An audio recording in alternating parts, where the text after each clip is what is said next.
Hello and welcome back to Automotive Tales. As you can see, we're all branded up because we're going to an event. It's quite a special one. So, let's go.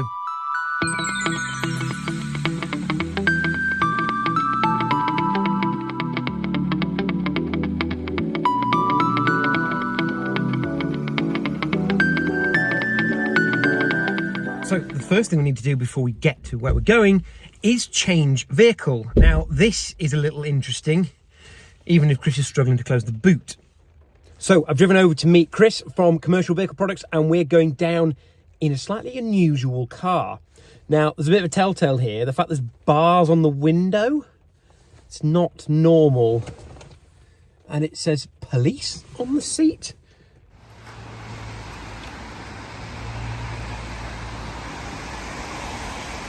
If you hadn't guessed, we're in a police car. This particular one is a Chevy Caprice. So let's go and have a look at it. This is a late model Caprice. It's a 1996 Chevy Caprice Classic.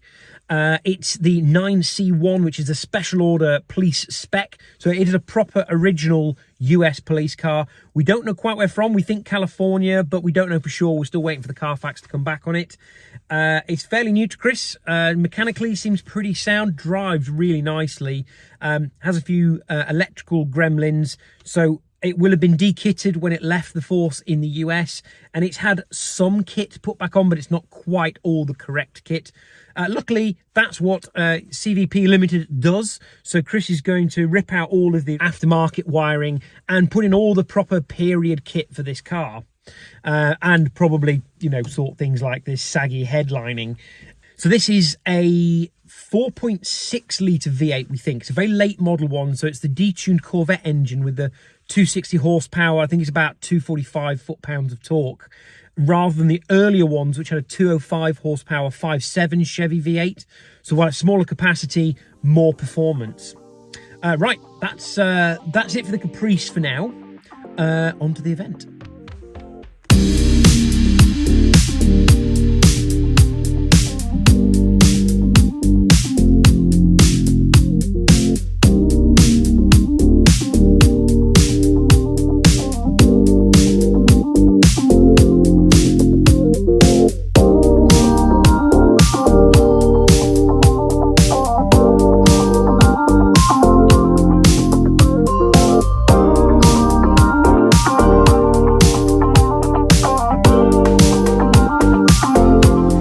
So you might be asking, why are we in an American police car? Well, that is a very good question. We are off to see Karim, the guy that you will remember did a lot of work on the Fiat last year at Pennant Classics, because he's having an open day.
This is Karim's, apparently, office. This is full man cave spec. How cool is that? Just a casual bowler, as you do.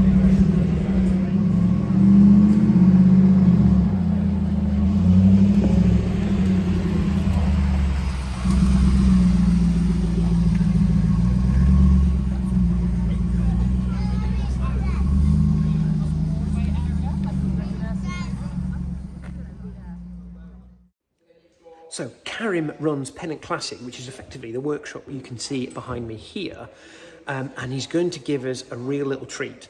So one of the cars he's got in the moment that he's prepping for some historic racing is nothing short of epic. It's a Bentley Blower. Go have a watch of this. So it's not every day you get to see a Bentley Blower started up. So here goes.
You want it retarded, so the spark happens as late as possible. So as the piston's gone over, it then sparks.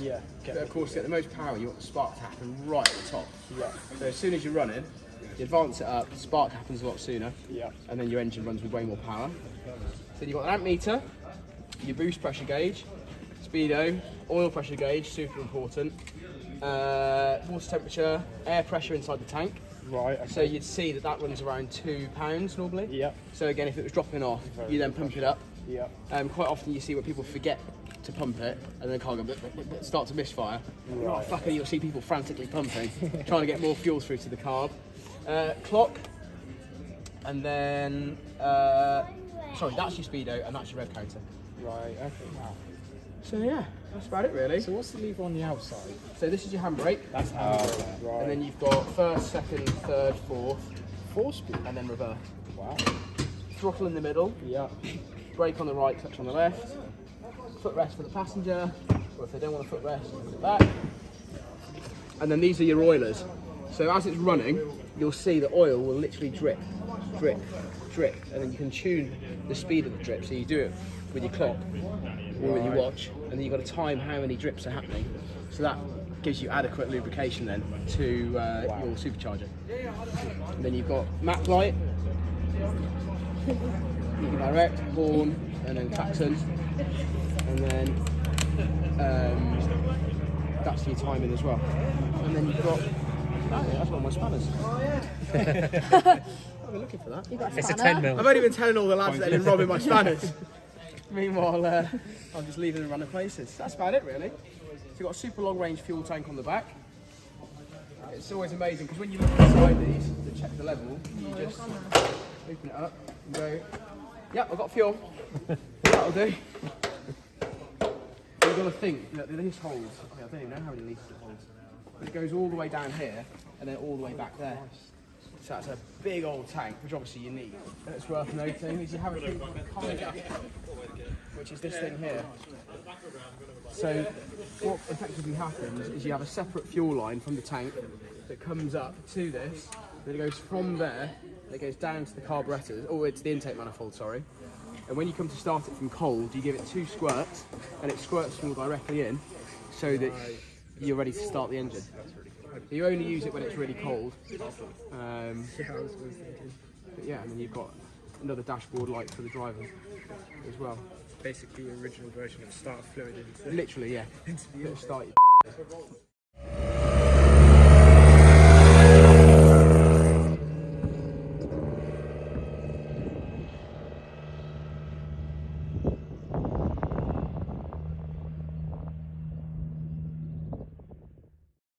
Okay, that's all for this episode of Automotive Tales. I'm sorry it was a little bit disparate, but there was lots of things to see and lots of people to talk to, so I just snapped some video as and when I could.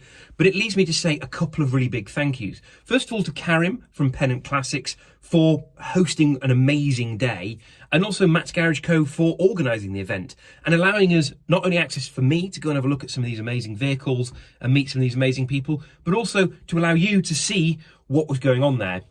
So some very exclusive access, but not completely exclusive. You will have noticed there were a few other video cameras on the day.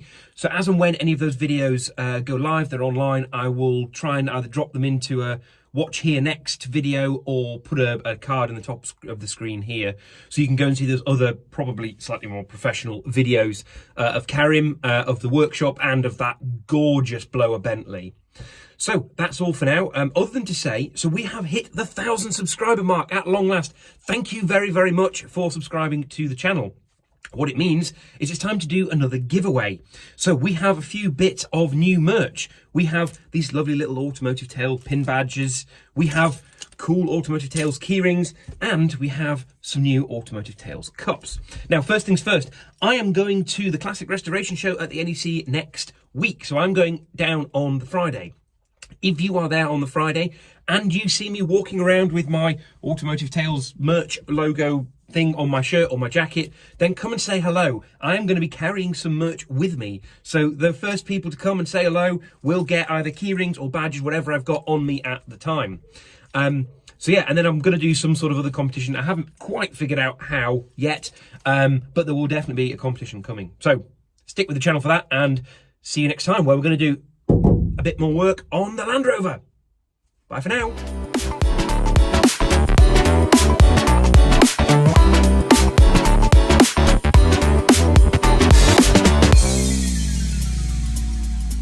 Don't forget to like, comment, share, and subscribe. Thank you for watching.